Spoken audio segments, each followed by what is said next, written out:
menanyakan apakah mekanisme penyelarasan antara agensi yang dilaksanakan untuk menghadapi musim kemarau di mana banyak kawasan menghadapi masalah kekurangan air, dan sejauh mana usaha memanfaatkan air banjir sebagai persiapan menghadapi musim kemarau terutama di negeri-negeri yang memerlukan. Bismillahirrahmanirrahim. Assalamualaikum warahmatullahi wabarakatuh. Tuan Yang Dipertua, Kementerian Palihan Tenaga dan Transformasi Air, singkatannya PETRA, bekerjasama dengan agensi di peringkat persekutuan dan negeri bagi mencegah pencemaran sumber air, terutama semasa musim kemarau untuk menjamin keselamatan sumber bekalan air mentah, serta bekerjasama dengan Jabatan Meteorologi Malaysia, Agensi Pengurusan Bencana Negara (NATMA) dan Kerajaan Negeri bagi operasi pembenihan awan bertujuan untuk meningkatkan paras air di empangan dan pengairan pertanian.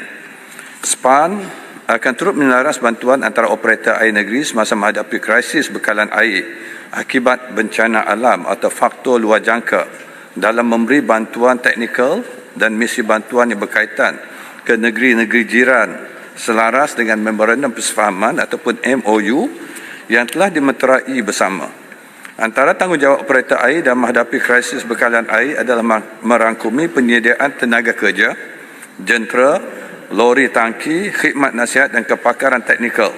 Dan dalam pada masa yang sama, pihak Regimen 60 Askar Jurutera Diraja turut terlibat dalam membantu pihak operator air bagi negeri yang mengalami krisis bekalan air. Kementerian melalui Jabatan Pengairan dan Saluran Malaysia ataupun JPS juga sedang membangunkan sistem pengurusan imbangan air negara atau singkatannya NAWAPS di 19 embangan sungai. Program ini memastikan fungsi sungai sebagai sumber air dikekalkan, termasuklah tindakan mitigasi dan persediaan awal oleh pelbagai agensi lain berkaitan melalui pertamanya pekmakluman ramalan kemarau 2 bulan lebih awal dan amaran kemarau 14 hari lebih awal. Sehingga kini 7 lembangan telah siap dan mula beroperasi, manakala 9 lembangan lain dijadualkan siap sepenuhnya pada Januari 2027. Yang kedua, pemakluman aras ataupun setoran empangan bagi pemantauan kemarau. Dan ketiga, JPS turut memantau 25 empangan lain bagi memastikan setoran adalah pada tahap siap siaga sebagai sumber air domestik dan pertanian.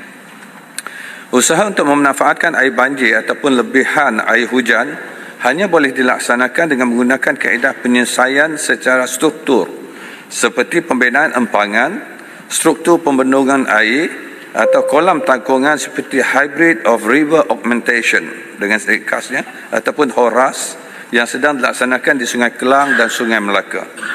Selain itu, Kementerian akan terus memperluas pembinaan tangkungan air pinggiran sungai ataupun singkatannya TAPS yang merupakan satu sistem tangkungan yang dibina di tepian sungai untuk menerima lebihan air sungai khususnya ketika musim hujan. Tangkungan air daripada TAPS akan dilepaskan ke aliran sungai atau terus ke LRA jika diperlukan ketika musim kering atau ketika berlakunya pencemaran di sungai bergantung kepada kapasiti dan sumber air yang ada.